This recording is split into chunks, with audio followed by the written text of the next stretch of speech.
हम अक्सर देखते हैं कि वार के दौरान कई बार हमारे बहादुर सैनिकों को ज़्यादा चोट लग जाती है और उनके बॉडी के डिफरेंट पार्ट्स दुर्भाग्यपूर्ण तरीके से डैमेज भी हो जाते हैं। इसके लिए प्लास्टिक सर्जरी किसी वरदान से यह कम नहीं है। आज प्लास्टिक सर्जरी से मेडिकल सेक्टर में जो रिवॉल्यूशन आया है उससे सिविलियंस को बहुत बड़ा फायदा हुआ है और इससे हम सभी अच्छी तरह परिचित हैं। साथियों, इसी प्रकार के अनेक एग्जाम्पल्स हैं, अनेक टेक्नोलॉजी हैं जिनको इंट्रोड्यूस तो डिफेंस सेक्टर के लिए किया गया था, लेकिन आज वो सिविल सेक्टर में भी अच्छा इम्पैक्ट डाल रही हैं।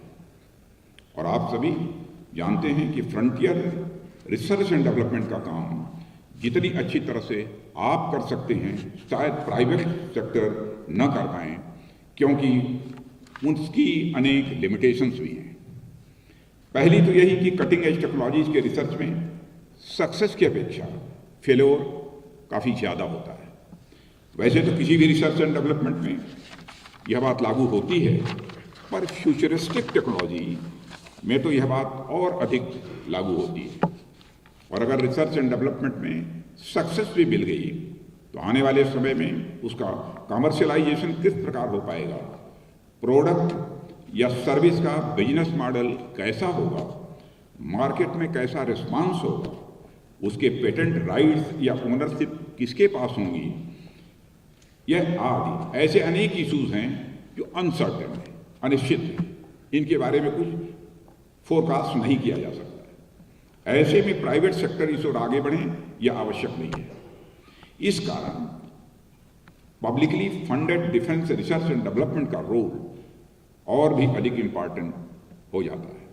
इसलिए मैं चाहूँगा कि आप ऐसी एडवांस टेक्नोलॉजी डेवलप करें जो डिफेंस के साथ साथ सिविल सेक्टर के लिए भी यह यूजफुल साबित है।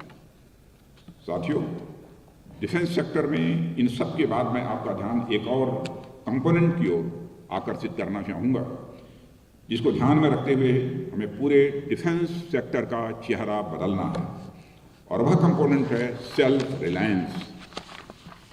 सेल्फ रिलायंस का अर्थ बहुत ही व्यापक है और हमारे लिए सेल्फ रिलायंस का मतलब यह नहीं है कि हम दुनिया की बाकी कंट्रीज से अलग थलग रहे हैं। आज जब दुनिया ग्लोबल विलेज बन चुकी है तो ये पॉसिबल भी नहीं है। हमारे लिए सेल्फ रिलायंस का ऑब्जेक्टिव यह है कि हम अपनी बेसिक रिक्वायरमेंट्स की पूर्ति तथा आवश्यक इक्विपमेंट और प्लेटफॉर्म्स की मैन्युफैक्चरिंग खुद की कैपेसिटी से तो करें ही करें, साथ ही हम दूसरों को एक्सपोर्ट करने में भी हम कैपेबल हों। यह है इसका मतलब।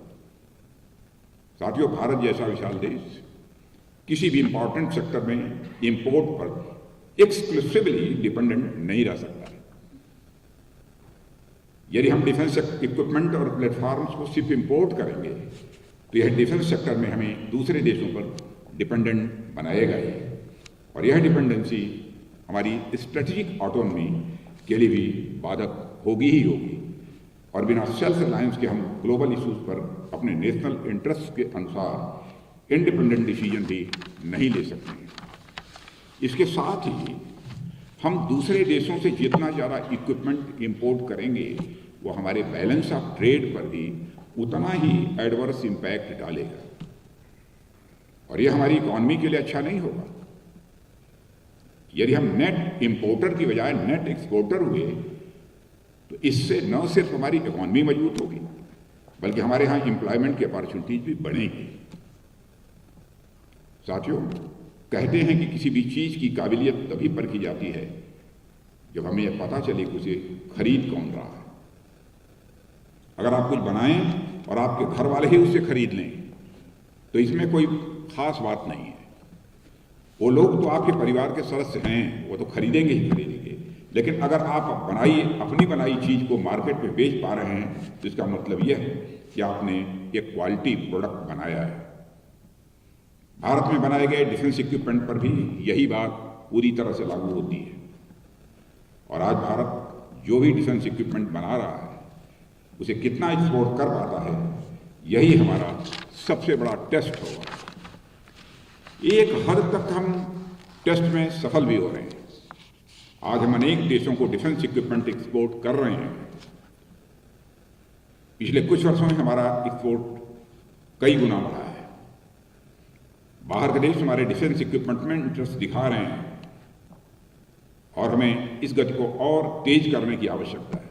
जहां तक हमारी जानकारी है, 2014 में जहां पर केवल हमारा एक्सपोर्ट 900 करोड़ का होता था, आज हम मोर देन 16,000 करोड़ का एक्सपोर्ट कर रहे हैं।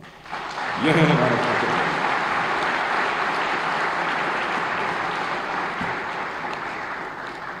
The steadfast commitment of our government towards self-reliance is seen in the promulgation of 4 positive indigenization lists for armed forces, under which 411 systems, equipment, etc.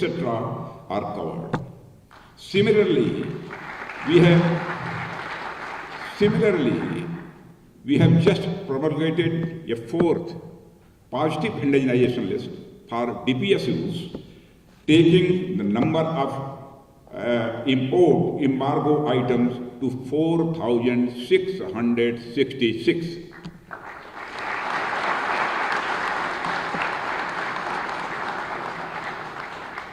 साथियों, आत्मनिर्भरता के साथ साथ हम इनोवेशन पर भी जोर दे रहे हैं। आत्मनिर्भरता के साथ साथ, सेल्फ रिलायंस के साथ साथ हम इनोवेशन पर भी जोर दे रहे हैं। और भारत आज स्टार्टअप्स का दूसरा सबसे बड़ा हब है, जिसका मतलब यह है कि हमारे देश में इनोवेशन अधिक हो रहे हैं। सारी दुनिया इस सच्चाई को स्वीकार कर रही है और डिफेंस सेक्टर में भी इनोवेटिव आइडिया हमें लगातार मिल भी रहे हैं। साथियों, डिफेंस इंडिया स्टार्टअप चैलेंज के पिछले 7 एडिशंस में 6,000 से अधिक एप्लीकेशंस का आना यह बताता है कि भारत के स्टार्टअप्स डिफेंस सेक्टर के इंडिजिनाइजेशन में बड़े पैमाने पर कंट्रीब्यूशन दे रहे हैं। अपने सारे ऐसे स्टार्टअप्स को मैं कांग्रेचुलेट करना चाहता हूं। अब पहले की तुलना में ज़्यादा पेटेंट फाइल किए जा रहे हैं, जो इंडिजिनस डिफेंस सेक्टर की इनोवेटिव प्रोग्रेस का एक पॉजिटिव इंडिकेशन है। साथियों, सरकार द्वारा उठाए गए इन स्टेप्स का ही नतीजा है कि आज भारत राइफल से लेकर ब्रह्मोस मिसाइल्स और लाइट कम्बैट एयरक्राफ्ट से लेकर इंडिजिनस एयरक्राफ्ट कैरियर तक का निर्माण अपने देश में ही कर रहा है।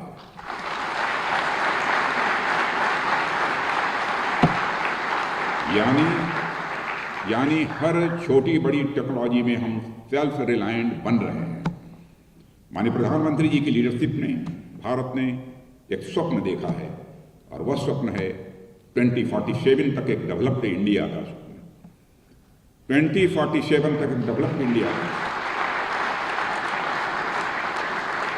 इकोनॉमी की साइज का जहां तक सवाल है, आप सभी जानते हैं कि 2014 में जहां पर इकोनॉमी के साइज के मामले में हम 10th पोजीशन पर खड़े थे, 10वें स्थान पर खड़े थे, आज हम दुनिया की टॉप 5 इकोनॉमी में आकर खड़े हो गए। बड़े बड़े माने जाने इकोनॉमिक एनालिस्ट, इकोनॉमिस्ट अब ये कहने लगे हैं, इस पॉसिबिलिटी को भी रूल आउट नहीं किया जा सकता कि 2027 आते आते भारत दुनिया की टॉप 3 इकोनॉमी में खड़ा हो जाए।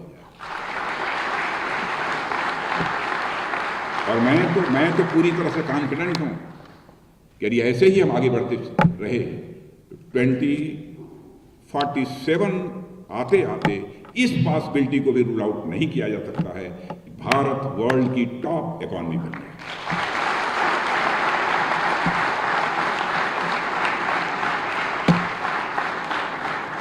और मैं ये मानता हूं कि हमारा ये ड्रीम तभी पूरा हो पाएगा जब हम सब अपनी कैपेसिटी का फुल यूटिलाइजेशन करें। साथियों, इस इंस्टीट्यूशन ने आपको जो कुछ भी सिखाया है और उसके आधार पर आप जो कुछ भी करेंगे, वह काम बाहर की दुनिया में जाकर आपकी और इस इंस्टीट्यूशन की आइडेंटिटी क्रिएट करेगा। आप सबने रामायण न पूरी पढ़ी होगी, लेकिन थोड़ी बहुत मैं समझता हूं जरूर पढ़ी होगी। नहीं पढ़ी होगी तो सुनी होगी, यदि नहीं भी सुनी होगी तो कम से कम देखी होगी। जब हनुमान जी लंका में माता सीता को ढूंढने निकले थे और अशोक वाटिका में जब माता सीता ने हनुमान जी से उनका परिचय पूछा तो हनुमान जी ने यह नहीं बताया कि वह बेहद शक्तिशाली है। उन्होंने कई राक्षसों का वध किया है, उन्होंने बचपन में सूर्य तक को भी निगल लिया था, यह नहीं बताया। हनुमान जी ने तो माता सीता से विनम्रता पूर्वक यह बोला, राम दूतमय मातु जानकी सत्य शपथ करुणा निधान की। हनुमान जी की पहचान उनके इंस्टीट्यूशन स्वरूप भगवान राम के पहचान से थी। उन्होंने कहा हमारी पहचान इन सब सारी चीजों से नहीं है कि हमने सूर्य को भी निगल दिया था, हमारी नहीं है कि हमने कई राक्षसों का वध किया, यह हमारी आइडेंटिटी नहीं है, यह हमारी पहचान नहीं है। हमारी आइडेंटिटी, हमारी पहचान जो है वो भगवान राम के पहचान में ही मिली हुई है। हमारी पहचान भगवान राम के कारण है, यह हनुमान जी ने कहा था। महाभारत में भी अर्जुन से जब उनका परिचय पूछा जाता है तो वह स्वयं को द्रोण शिष्य अर्जुन कहते थे।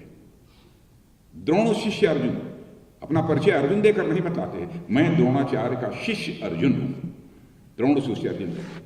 कहना मैं क्या चाहता हूं? कहना मैं ये चाहता हूं कि आप अपने इंस्टीट्यूशन के नाम से, यानी डायट के नाम से बाहर पहचाने जाएंगे।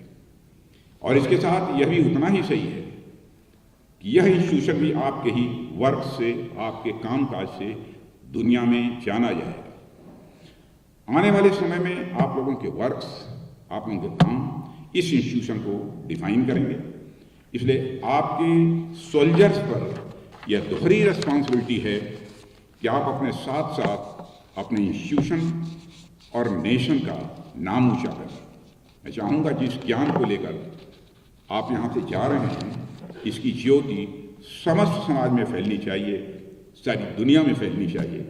और आज हम जो कुछ भी कर पा रहे हैं वह इसी सोसाइटी द्वारा दिए गए रिसोर्सेज से ही संभव हो पाया है। इसलिए नेशन और सोसाइटी के प्रति हमारी रिस्पॉन्सिबिलिटी सबसे ज़्यादा होनी चाहिए। और मुझे विश्वास है कि डायट और आप सब जिस प्रकार से आज तक ये रिस्पॉन्सिबिलिटी निभाते हैं, आगे भी इसे जारी रखेंगे, मेरा पक्का भरोसा है। और आप सभी आज जिस स्थान पर हैं वहाँ तक आपको पहुँचाने में आपके पेरेंट्स, आपके स्पाउसेस, आपके डिपार्टमेंट बॉसेस, कोलीग्स और सबऑर्डिनेट्स आदि कई लोगों का कंट्रीब्यूशन होता है, इसे भी न भूलें। और मैं आपके माध्यम से उन सबको भी कंग्रेचुलेट करना चाहता हूँ।